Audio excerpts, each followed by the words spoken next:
a group of men on the march, and they would just throw whatever they had in there and cook and boil that up, and then they would carry leftovers with them to the next camp. So it was you would always have stews and soups going all the time, so a spoon was very important. But you could also use it to cut apart meat if you had to, and other solid type foods. That was probably the #1 utensil that you would have on the frontier. Yeah, because it's cook over a kettle like this? Yes.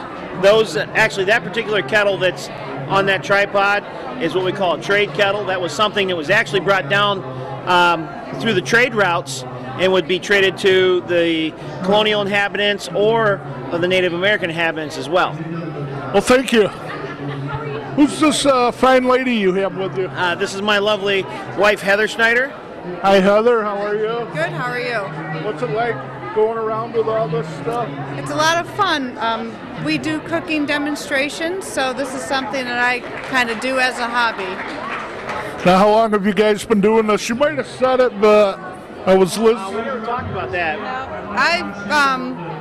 Probably about 25 years for me since we met, and he's been doing this since he was 8 years old. Wow. That's interesting. Just asking what you have right here. This is my powder horn and shot bag. This is what I would carry everything needed to maintain and fire my gun. The powder would go into the powder horn, and my shot and my ball and my patches and maybe some tools to help maintain the gun and keep it functioning would go in the bag. Okay, well, that's interesting because I'm trying to think, what is that made out of? I mean, oh, this is made out of cow horn. Cow horn, okay. A bull's horn. Sometimes in the document you see it's called a bull's horn. And this is made out of a bark tan deer hide. Well, thank you very much. Enjoy the rest of your day here. Thank you.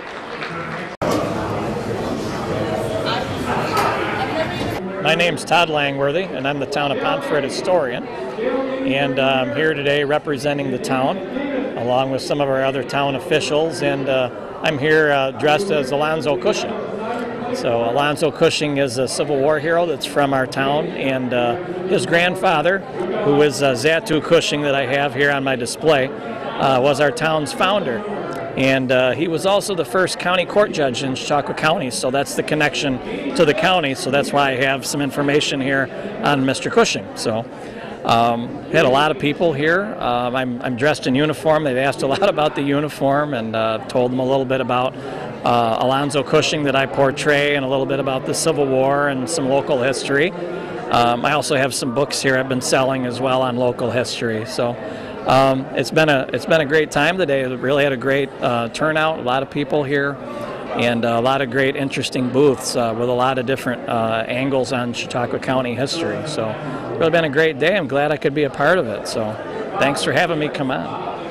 The town of Pomfret was, I guess, one of the first towns, right, in where we are, modern-day Chautauqua County. Right. Yeah. It was actually incorporated, our town, in 1808, a little bit before Chautauqua County was formed. We were part of the big picture of all of Western New York that included the Buffalo area and all that up there. And eventually, when they started to form counties, we became part of Chautauqua County. So a lot of people joke about the fact that maybe we should have joined up with Pennsylvania at that point. That's what I was going to ask you. Yeah, but yeah, I think at that point we had come out of Western New York and out of that, so it was just logical we went with Chautauqua County. And this was a really big growing area in the early 1800s. A lot of settlers coming through this area, and a lot of them choosing to stay. So it made sense that everything kind of happened so quickly. I think there's so much history here just because of the fact that we have so many different settlers and people that have been from different parts of the world that have come through here, and many of them that have stayed, all put their stamp on it here, and we have such a wide variety of things that it's really made us who we are today, 200 years later. Oh, yeah. Well, thank you very much. Thank you. Take care.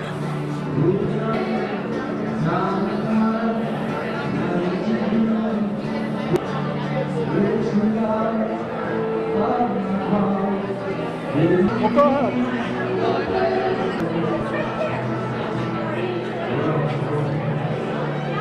Okay, this display is from the town of North Harmony.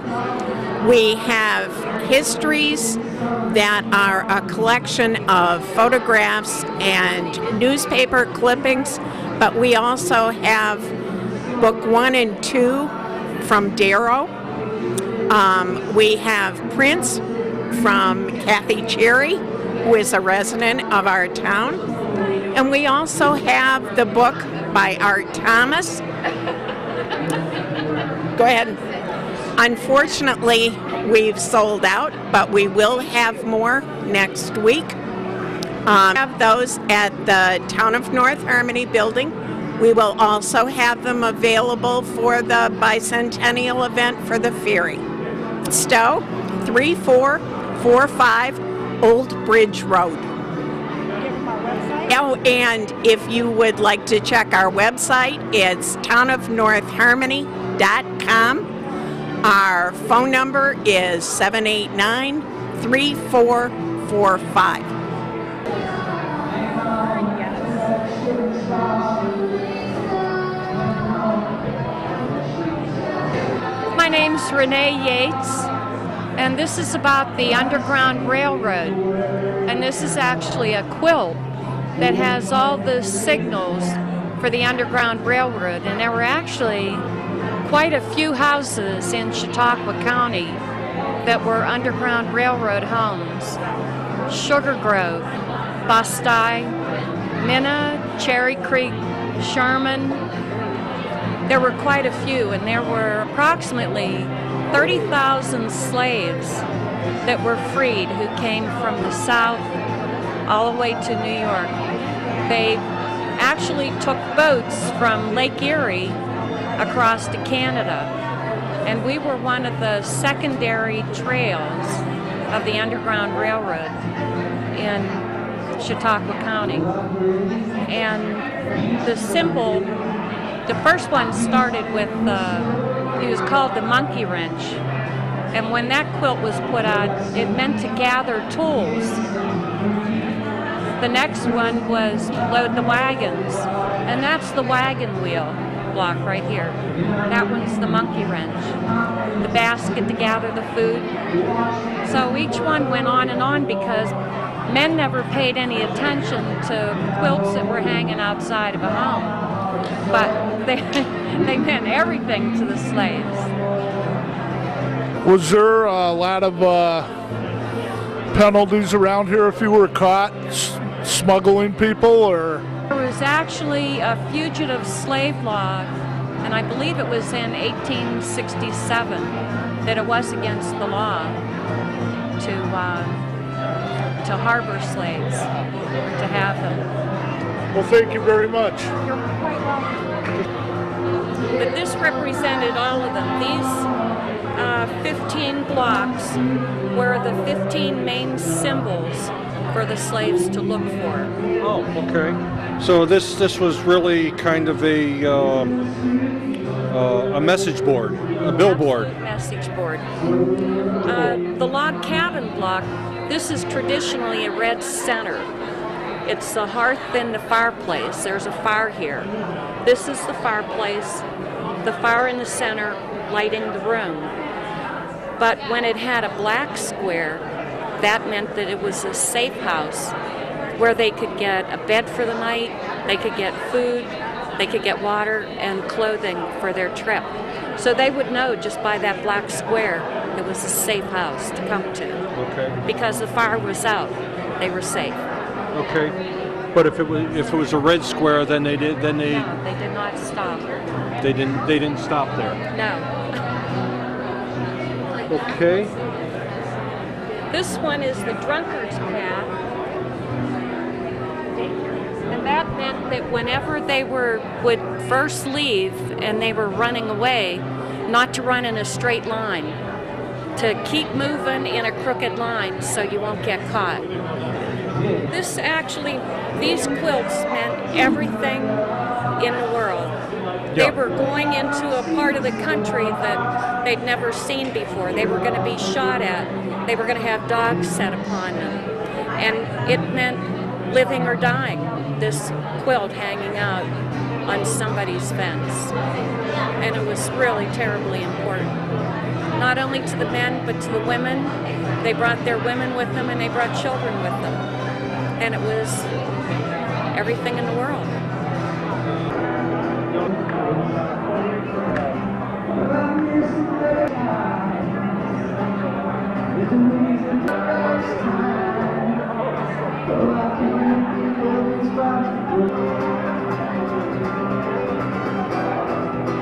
Put them in order later.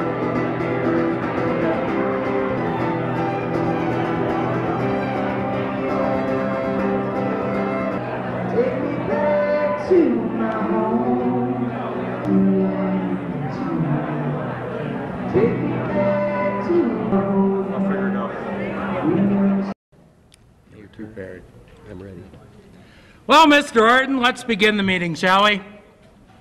Mr. Rouse is prepared to take the minutes. I see no reason to stand on any ceremony. I have no doubt that the two of us can get matters arranged in a short period of time, and we can be on our way. Agreed, Mr. Pendergrast. May I express my thanks for the hospitality provided by Captain Scott for the use of his establishment here. It's very much appreciated. I propose the first order of business be a review of finances of the county since February last. According to the bills submitted, the current financial needs of the county come in at $86.87.5. Would you like to look over the records, Mr. Orton? Did the sheriff have no expenses? Did he not charge the county anything? $26.37 for the survey of jail limits? We were premature having the commissioners complete the survey establishing jail limits when the matter of location for the courthouse and the jail have yet to be approved. May I ask that we discuss the other issues affecting this year's expenses and next before we move to the matter of the courthouse? There seems to be some indication that the British could invade through the upper Canada. We need to be prepared to defend our borders, northern border along the shoreline should anything occur. Many of our men will volunteer for the militia if called, but we need to procure arms from Albany to properly outfit the men. A very good precaution and very reasonable, I might add. The closest state arsenal is at Canandaigua. We must be ready to have arms forwarded from Albany if our men are called to service. I see, lost my spot. Many of our men will volunteer for the militia if called, but we need to procure arms from Albany to properly outfit them. I see we have a handsome bounty for wolf scalps, $5 per scalp. This could become a costly expense to the county. Has the bounty been effective? I think so. Wolves are a menace to area sheep, and it appears that the more wolves we remove, the better for encouraging settlers to take a land contract here. A fair trade, wolves for sheep. And over the years, it should prove to be a bargain with the elimination of all the wolves in the county. I think the price of the pelts may be a little steep, considering the number of wolves we have in our great wilderness. If it proves too costly for the county, we may petition Albany to exempt Chautauqua County from the bounty. I think all other county business is in order. Can we move to discussion of the construction